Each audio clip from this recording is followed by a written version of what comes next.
Mom, it's me, Tony. It's been 10 years since that dreadful day in March. We've pieced together enough clues, and we think we know a bit more about why you chose to take your life, to commit suicide. But that doesn't make it any easier. And while time has distanced the wound caused by your loss, it will never distance the memories I have or the lessons I've learned. I know now the connection between retirement and purpose. I know now the importance of meaning and significance. I know now that looking just at the numbers before retirement, it stops short of the goal. I know now that it's not near as important to know what you're retiring from, but what you're retiring to. A lot has happened in 10 years. You've missed so much. Eliana was just 5 at the time, and she's now 15. Her heart is solid gold. You would have gotten along so well. Kaya was just 3 and has very faint memories of you. She's now a teenager and loves to cook. I can imagine you talking for hours, making your favorite recipes for cookies.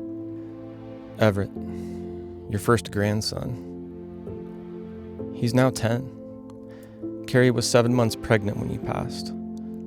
And though you never were able to meet him, know that he's strong and courageous, and he'll carry on the Hixon name well.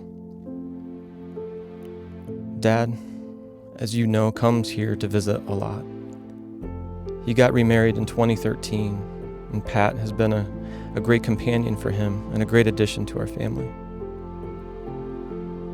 Lynette and you had a great mother and daughter relationship, and she commemorates your memory with butterflies. Each time I see one, we think of you. Carrie and I, we celebrated 22 years of marriage this past year. She's my rock and my best friend, and she misses you too. She's walked faithfully by my side since our wedding day in 1999. In life, we're often faced with 2 paths. One can often lead to a life of scarcity and guilt and shame and regret, but the other, to freedom and abundance and joy and hope, and we're given a choice. I've chosen the better path. Your death, while devastating, I refuse to let define me. Your legacy, embraced by your profession in healthcare, to care for others, I choose now to chart the course before me. Your story, while tragic, I choose to turn into triumph, to allow others to see the mistakes that may have been made and how I can offer help of how they can prepare better for retirement. These stumbling blocks, I refuse to allow them to remain obstacles. Today, they become stepping stones that if followed, can lead to a meaningful and purposeful life beyond retirement. Today, Mom, I'm releasing a book, and it tells your story, and it honors your legacy, and the care that you showed so many as a nurse now continues as we care for those who will step forward into retirement. Today, they'll see how we turn this tragedy into triumph and these stumbling blocks into stepping stones.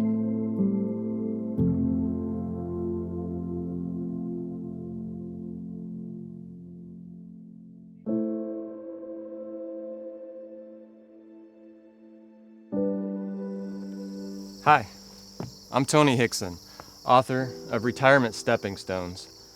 Find meaning, live with purpose, and leave a legacy. On March 22nd, 2011, my mom, Pam Hixon, chose to take her life. While the reasons have many twists and turns, her decision was mainly a result of an unprepared retirement. To be clear, she was very prepared financially, but the non-financial side, sustaining meaning and purpose, she hadn't spent enough time on. She knew exactly what she was retiring from, but she was not prepared for what she was retiring too. She found herself retired from a profession where she cared for others, and her patients needing her for their very existence, to not feeling needed at all. Within a few short weeks after retirement, she began to regret her decision. Retirement hadn't been all it was cracked up to be. Her friends and social network were all still employed. My dad was still working, and she felt alone and isolated and desperate. Anxiety and debilitating depression set in, and she felt a loss of meaning and an extreme loss of purpose. Within 6 months of retirement, having exhausted all perceivable outlets in her mind to get better, she chose to take her life. She committed suicide.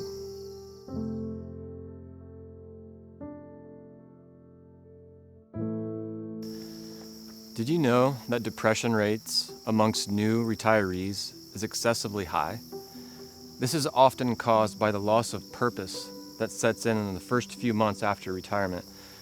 If the retiree didn't do the appropriate work of identifying their values and finding things to fill their time, their mind wanders and depression can set in. Did you know that divorce rates amongst new retirees is higher than national averages? This is because after retirement, a husband and wife are together all the time. This may have sounded fun in the moment, but now living it out can weigh on a marriage relationship. Many retirees are vastly unprepared for what's next. Most have certainly done the hard work of engaging a financial advisor to run the numbers and make sure they have enough money to sleep at night. But unfortunately, many have not done the hard work of ensuring they have enough purpose to get up in the morning. In my book, I lay out specific steps for a pre-retiree to work through to prepare for a retirement from a non-financial viewpoint. Things like taking time to articulate your values, or defining your skill set, your interests, your unique ability, and then pairing them with the sheer amount of time available within a week. It's immensely critical. The 40+ hours you've spent at the office are now going to be spent doing something else. Visions of Arizona and spending time with the grandkids will certainly fill a bit of that time, but not near enough to help you still feel engaged and purposeful.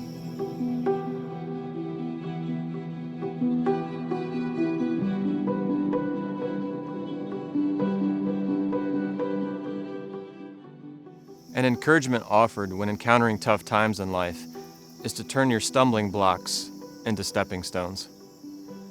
I've learned a lot in 10 years. No longer do I face my clients and only offer a thick stack of papers revealing the financial metrics of successful retirement. I also do the hard work of asking the right questions about what's next. What will they spend their time doing, and coaching them through their transition. Retirement has become an ideal in American culture, and yet many retirees, and quite honestly, many financial advisors are ill-prepared to help with the transition. That's where retirement stepping stones come into play. My book offers not only the story of what happened to Mom, but also outlines key steps that the reader should pursue in order to ensure a successful retirement. We'll discuss such things as identifying your values and aligning your lifestyle to your values and exploring a plan B. We'll also engage in a conversation about defining your dream retirement and steps to ensure that your social network or your community stays engaged. I'm excited for this story, for these stepping stones to be released into the world. This whole process was kicked off about 2 years ago as I brainstormed the positive impact that we could have on so many by putting these experiences and learnings into book form. My mom was a nurse, and her profession was to help others, and she cared for her patients well. I'm a financial advisor, and my profession is to help others, and I care for my clients well. It's my honor to continue her legacy. Today, we connect her purpose with mine as we launch this book, this guide into the world. Mom will not be defined by her last decision, but rather, she will be defined by the life she lived and the legacy that she now bestows to others.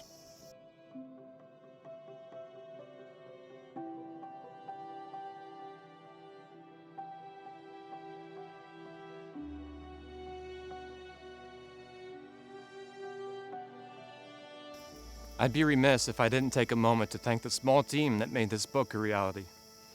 I began writing in late 2019 and made my last pen stroke in early 2021. 35,000 words spilled on a page. There's no way I could have done it alone. I thank God for providing me the strength to overcome the loss of Mom and for the endurance to write about it. I thank Him for creating me on purpose and for a purpose. I'd like to thank my editor, Zoe Megert, who helped craft the flow of the book and extracted stories and learnings out of me and onto a page. I'd like to thank Greenleaf Book Publishing, which took my book from a Word document to what you see today. I'd like to thank my team at Hixon Zuercher Capital Management, who each, in their own unique way, helped to get the process of this book to where it is today. Specifically, I'd like to thank my marketing team, Kelly Smith and Maddie Miller and Mackenzie Murphy. Further support was provided by Josh Robb, Jess Hinks, Austin Wilson, Amy Young, Raina Holbrook, Scott Miller, and Melinda Murphy. Team, thank you for your support. Know that I'm proud of you. Know that we're not done. I'd like to thank Adam Zuercher, who's not only been an awesome business partner for these past 20 years, but he's been a faithful friend through this journey. His brotherly love and encouragement has sustained me throughout this process. And I'd like to thank my kids, Eliana, Kaya, and Everett, who put up with me during the stressful times in this process, who keep me humble by reminding me that I'm a dad first before a financial advisor. And finally, I'd like to thank my wife, Carrie, who's been by my side for the past 22 years. In line at the visitation, she was 7 months pregnant with our third child, Everett. The promise of new life brought joy to a very solemn day at the funeral home. The line of friends and family that supported us that day was long, and we stood for hours. I encouraged her several times to sit down and get a drink, but she refused to leave my side. Instead, she turned her smiling eyes to me. She asked me how I was doing. Later, I learned that she was having contractions throughout the day, likely as a result of standing too much and not drinking enough water. But that's who she is. She's my support system and my rock and my love.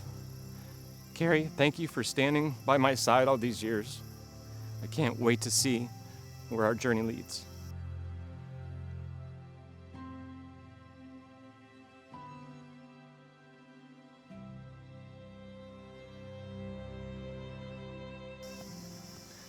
Our firm believes in the message of this book, and as such, we won't benefit financially from book sales, as we've committed 100% of the profits from the sale of this book to the Pam Hixon Memorial Nursing Scholarship Fund that Carrie and I set up at the University of Findlay back in 2017. Each year, the scholarship goes to a nursing student at the University of Findlay who has displayed financial need and good grades. The more money we can raise for the scholarship, the more worthy students we can support in their future careers in the healthcare industry. The book is now available. Mom's story, now readable by the masses. Her legacy is now launched. But I can't do this alone. My small team has done such a great job of getting this book to this point, and now we need you. We need you to read the book, to leave a review, to buy it as a gift to a loved one, to share it on social media, to bring it to a book club, to lay a copy on your coffee table, to buy a stack and hand them to others. There's power in numbers, and today we've sparked a match. We can turn it into a fire.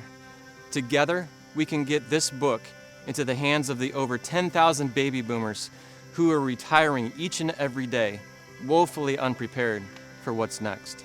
I need your help. Let's sell as many books as we can to help as many people as we can while raising as much money for the scholarship that we can.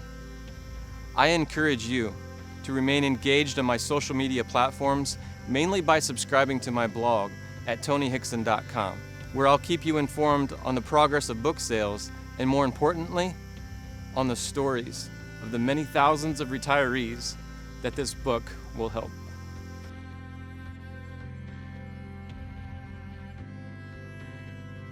Antoine de Saint once said, "If you want to build a ship, don't drum up the men to gather wood and divide the work and give orders. Instead, teach them to yearn for the vast and endless sea." There's so many we can help. The sea of those who need retirement stepping stones to aid in their retirement journey, it's vast. I'm hopeful and prayerful that this book helps each one to turn their stumbling blocks into stepping stones. For them, may it truly be said that the best is ahead.